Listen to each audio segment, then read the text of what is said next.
বন্ধুরা, আলু খেতে ভালোবাসে না এমন লোক সংখ্যা খুব কমই আছে। আর এই আলু সঙ্গে ঘরে থাকা সামান্য কিছু উপকরণ দিয়ে যদি এত সুন্দর একটা রেসিপি ডিনারে বানানো যায়, তাহলে তো আর কোনো চিন্তাই থাকে না। জাস্ট 5 মিনিট সময় লাগবে এই রেসিপিটা বানাতে। আর রেসিপিটা হলো হাতে মাখা আলুর দম। দেখতে যতটা সুন্দর, খেতে কিন্তু তার থেকেও ডবল টেস্টি। তো চলো ঝটপট করে রেসিপিটা দেখে নেওয়া যাক।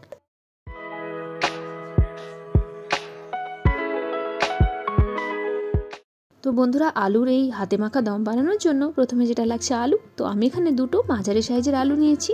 আর আলুগুলোর ছালগুলো ছাড়িয়ে সেগুলোকে খুব ভালো করে ধুয়ে নিয়েছি।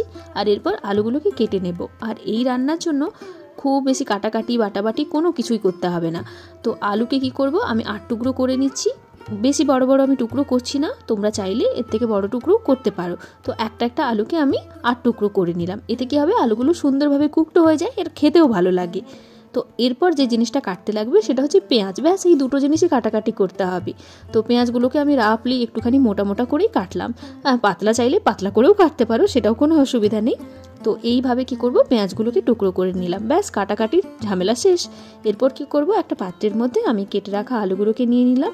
আর আলুগুলোকে কাটার পরেও কিন্তু খুব ভালো করে ধুয়ে নিয়েছি, যাতে করে এক্সট্রা যে স্টার্চ আছে সেটা যেন চলে যায়। ব্যাস এরপর কি করব, কেটে রাখা পেঁয়াজগুলো এর মধ্যে দিয়ে দেব। আর এই রান্নাটা খেতে তো টেস্টি হয়, তার সঙ্গে কোনো ঝামেলাই নেই যেটাকে বলতে পারো। এই জন্য এই রান্নাটা আমার এতটা পছন্দের একটা রান্না। তো সঙ্গে আমি 2-3টে কাঁচা লঙ্কা নিয়েছি। কাঁচা লঙ্কাগুলোকে জাস্ট একটুখানি স্লিট করে দিয়েছি। এরপর যেটা লাগছে আদা আর রসুন বাটা। তো আমি এটাকে কি করেছি, গ্রেটার দিয়ে গ্রেট করে নিয়েছি। বাটাবাটির ঝামেলা যাচ্ছিই না। তারপর যেটা লাগছে টক দই। তো আমি এখানে 2 থেকে আড়াই চামচের কাছাকাছি টক দই নিচ্ছি। আমি এখানে কেনা টক দই নিয়েছি, বাড়িতে পাতা টক দই থাকলে সেটাও নিতে পারো।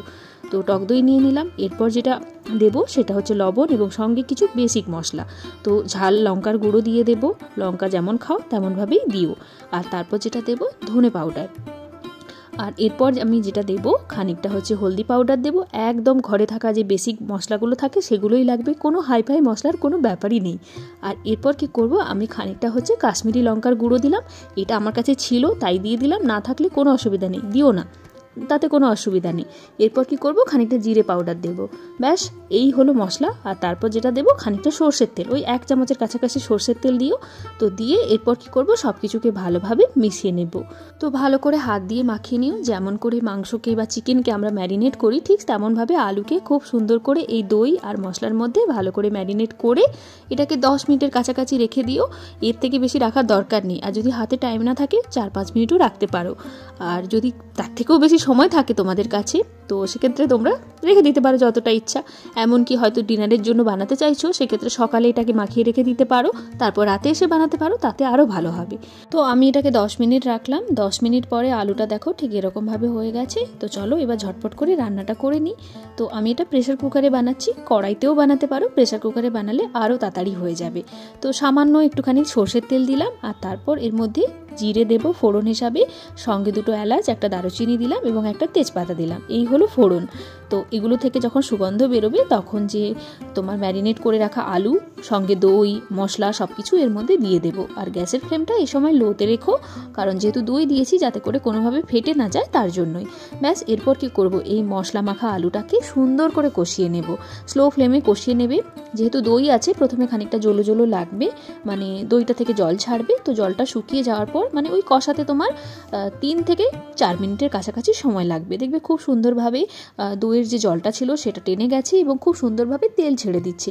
তো এইভাবে হচ্ছে সুন্দর করে কষিয়ে নিও। তো দেখো আলুটা সুন্দরভাবে কষানো হয়ে গেছে এবং সাইড থেকে মশলা সাইড থেকে তোমার তেল দেখা যাচ্ছে। এবং খুব বেশি যে সর্ষের তেল আমরা দিয়েছি তা নয়, ওই ম্যারিনেট করার সময় 1.5 চামচের কাছাকাছি আর তারপরে 1 চামচের কাছাকাছি। তো এই এতটা কম তেল দিয়েও এত সুন্দর টেস্টি একটা রান্না হয়। আর তারপর কি করব, যখন কষানো হয়ে যাবে তখন সামান্য গরম জল দিয়ে দিচ্ছি। গরম জলের পরিমাণ খুব বেশি দিও না, ওই 1.5 কাপের কাছাকাছি দিও বা 1 কাপের কাছাকাছি দিও, ঠিক আছে। এরপর প্রেসার কুকারে ঢাকনাটা লাগিয়ে দেবো। আর এটাকে 2টো তোমার হুইসেল বা 2টো সিটি আসা পর্যন্ত রান্না করে নেব। তো এটা প্রেসার কুকারের ওপরে ডিপেন্ড করছে, নিজেদের প্রেসার কুকার বুঝে শুনে তোমরা সিটিটা দিও, ঠিক আছে। তো দেখো সিটিটা দেওয়ার পর আমি প্রেসার কুকারটা রেখে দিয়েছিলাম, গ্যাসটা বের করিনি। যখন অটোমেটিক্যালি গ্যাসটা বেরিয়ে গেছে তারপর খুলে দেখছি যে আমাদের আলুর দম একদম রেডি হয়ে গেছে। আর যদি একটু জল বেশি থেকে যায় তো সেক্ষেত্রে এটা একটুখানি ফুটিয়ে নিও বা শুরুতেই জলটা কম দিও, তাহলে আর কোনো অসুবিধা হবে না। তো দেখো আমাদের হাতে মাখা আলুর দম রেডি হয়ে গেল। ডিনারের জন্য এই রেসিপিটা একদম পারফেক্ট। যখন বাড়িতে কোনো কিছু বানাতে ইচ্ছে করবে না, বা ধরো কোনো কিছু নেই, বা কোথাও বাইরে থেকে এসেছো, ঝটপট করে কিছু ডিনার রেডি করতে হবে, তো এই রেসিপিটার মতো আর ভালো এবং সুন্দর খেতে রেসিপি আর দ্বিতীয়টি নেই। তো অবশ্যই এই রেসিপিটা বানিয়ে ফেলো। এটা রুটি, লুচি, পরোটা সব কিছুর সঙ্গে একদম পারফেক্ট লাগে। আর এটার স্বাদ অনেকটা তোমার একদম মাংসের ঝোলের যে আলু হয় তার মতো। তো অবশ্যই খেয়ে দেখো, আর রেসিপিটা কেমন লাগলো অবশ্যই সেটা কমেন্ট করে জানিও।